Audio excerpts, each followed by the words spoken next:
Keep Pushing, la lumière sur les startups, un format proposé par Imagineering by Daher. Bienvenue dans Keep Pushing, le podcast proposé par Imagineering by Daher à la rencontre de startups innovantes et de parcours inspirants.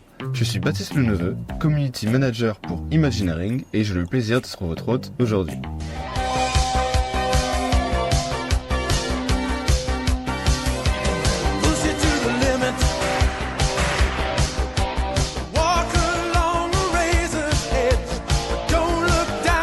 Bonjour Michel.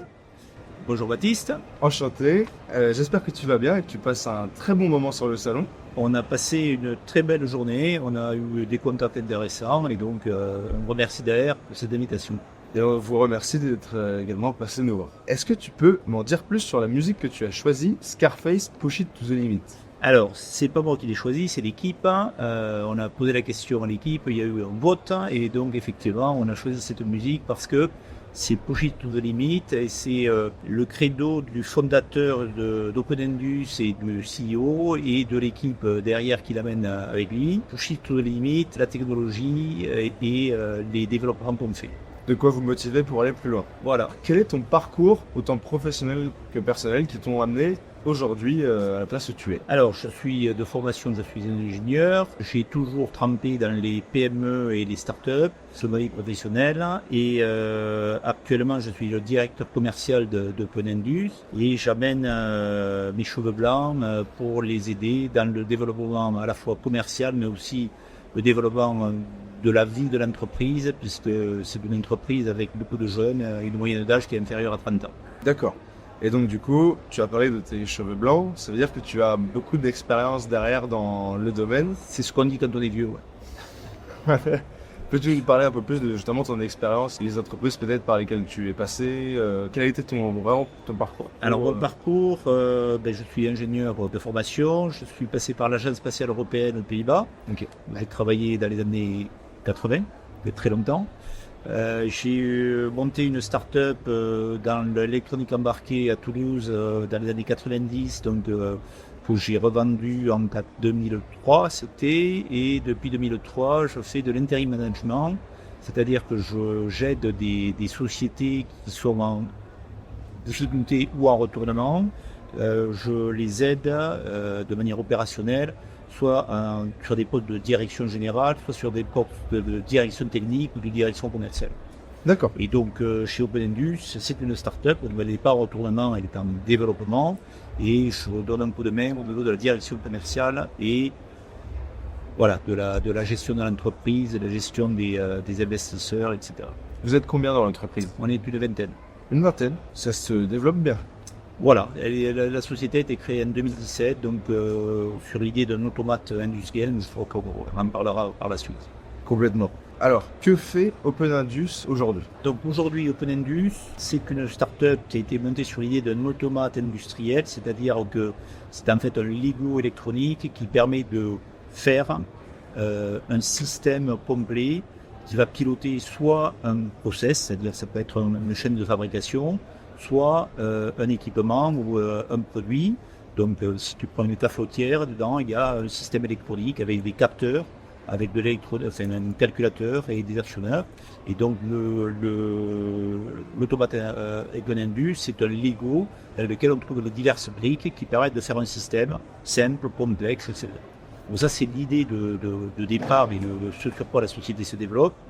Et on a mis en place des compétences, donc notamment en bureau d'études et en fabrication. Donc actuellement, OpenEndus propose un bureau d'études en électronique, en logiciel, en mécanique et en intégration mécanique, et également propose de la fabrication électronique. Donc on a les moyens des moyens modernes de fabrication avec des machines de façon automatique, etc. D'accord. Moi, le premier exemple, quand tu me parles de ça qui me vient en tête, c'est la collaboration avec Login. Alors, c'est la collaboration avec Login est venue d'abord d'une rencontre avec Damien Wabon à son bureau Login et du besoin qui était exprimé et par rapport à la logistique. En fait, nous sommes à la base des électroniciens, mais nous concevons des produits également et donc on a fait le lien entre le besoin de la logistique. Damien nous a expliqué plusieurs besoins et comment on pouvait trouver des solutions électromécaniques, électroniques pour remplir l'objectif. D'ailleurs, pour prendre cet exemple de la solution que vous avez développée pour Damien, est-ce qu'on peut en parler justement de ce convoyeur Oui, on peut en parler. C'est un tapis sensible, ce qu'on développe pour Daher, qui permet de limiter l'impact des tournées logistiques dans les usines. C'est-à-dire que en fait, le tapis va indiquer au logisticien, il parle au logisticien par l'intermédiaire du téléphone, et il lui dit s'il y a ou s'il n'y a pas de colis à prendre dans une gare lors des tournées. Donc les gares, il y a peut-être dans une usine une centaine, 200 gares, et donc le logisticien passe systématiquement dans ces gares, souvent alors qu'il n'y a pas de produits à récupérer, c'est dans le cadre de la récupération de pièces ou de colis, et donc il passe pour rien. Voilà, et donc les objectifs, il y en a plusieurs. Le premier, c'est une économie de carburant. Le deuxième, c'est une économie sur les véhicules, des véhicules. Le troisième, qui est peut-être finalement le premier, c'est une remotivation du personnel qui fait des tournées dans lesquelles il n'y a rien à faire, peut-être qui va dans des gares qui sont vides, 70 ou 80% du temps, mais juste parce que c'est dans le contrat. Et le dernier objectif, c'est d'améliorer la prestation des clients, et donc à terme de peut-être baisser le coût de la prestation, enfin voilà, et prendre une spirale positive. C'est une très bonne solution qui pourra vraiment impacter la logistique. Tout à fait. Je pense que c'est une réelle valeur en termes de sa mise en œuvre par rapport aux besoins et aux attentes de la logistique. Face aux défis de demain, quelles sont les grandes idées et les jalons que vous allez suivre au sein de votre entreprise? Alors, si on parle, c'est une start-up. Enfin, OpenIndus, on est entre la start-up et la PME, puisqu'on existe depuis 6 ans maintenant, et que ça reste quand même une boîte jeune avec des acteurs qui ont la trentaine, et donc ils sont, pour la grande majorité, vers la totalité, très sensibles aux enjeux actuels qui sont l'environnement et le climat. Donc notre action par rapport à ça se gère à plusieurs niveaux. On a un premier niveau qui est un impact de l'électronique par rapport à ces enjeux. Donc c'est du direct, on a des procédés d'IROHS qui sont sans plomb, etc. Donc c'est les choses qui sont up-to-date. Et puis, on a essayé de limiter la chaîne logistique pour les pots, c'est-à-dire qu'on intègre la majorité, le maximum des fonctions, des métiers dont on a besoin pour fabriquer notre tenue, de façon à éviter le tourisme des marchandises. Et le dernier point par rapport à ça, c'est que on a un enjeu de deuxième niveau qui est d'essayer de travailler sur des produits ou des marchés. Il y a un enjeu environnemental. Donc, par exemple, quand on parle de tomates, une des applications phares, c'est ce qu'on appelle en franglais le metering, c'est-à-dire aller mesurer les consommations électriques, les consommations de fluides dans des process industriels, de façon à les optimiser. Donc ça, c'est pas nous qui le faisons, nous fournissons le hardware, et les sociétés qui font de l'optimisation de process, à ce moment-là, sont capables de mesurer, d'actionner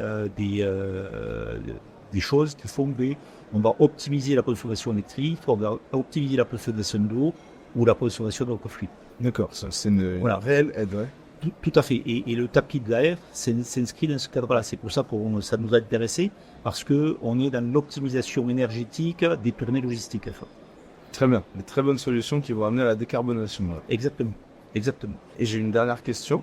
Donc, on a créé Imagineering, donc le nouveau programme d'Open Innovation. Compte tenu de l'expérience de ta startup, quels seraient tes conseils pour assurer un bon développement de notre côté?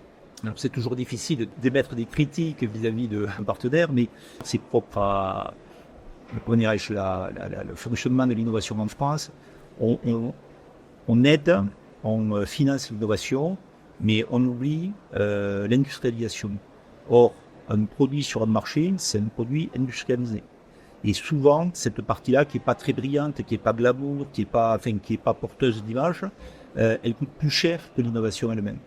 Et tant qu'on n'a pas fait l'industrialisation, une industrialisation poussée, professionnelle, on n'a pas un produit sur le marché. Donc l'innovation, s'il n'y a pas l'industrialisation, elle ne sert à rien.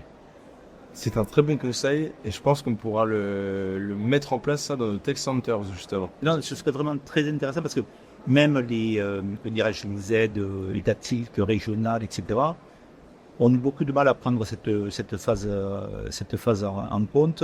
Et donc, c'est pour ça que souvent, l'innovation, ça reste de l'innovation dans un coin et elle ne sort pas. Elle a du mal à se développer. Elle sort pas sur le marché, en fait, derrière. D'accord. Et les USA, ça va beaucoup mieux faire ça que nous. Ok, donc il ira voir de ce côté et pouvoir s'améliorer. Après, les rotations restent chez nous. Et elles fassent des vrais produits en France. C'est un très bon conseil qu'on tâchera d'appliquer. Alors, merci beaucoup, Michel. Voilà, et pour terminer, moi je souhaitais remercier d'ailleurs une deuxième fois par rapport à votre invitation. Voilà, je ne sens aucune démagogie parce que ça permet à des boîtes comme la nôtre. Moi, dans ma vie antérieure, je suis un habitué du salon. Je sais combien ça coûte, je sais comment ça fonctionne et il est hors de question que des boîtes comme OpenEndus se paient un stand ou viennent sur le salon passer une temps. Voilà. Donc ça nous a permis de venir sur le salon, on a rencontré des gens intéressants et c'est une expérience très positive. Et merci à toi. Tout le plaisir est pour nous pour cette collaboration. Et à bientôt. Et à bientôt. On se retrouve dans le prochain épisode de Keep Pushing pour une nouvelle rencontre de start-up. D'ici là, on vous invite à nous laisser des étoiles sur vos plateformes d'écoute et à nous suivre sur LinkedIn, Imagineering by Daher. À bientôt.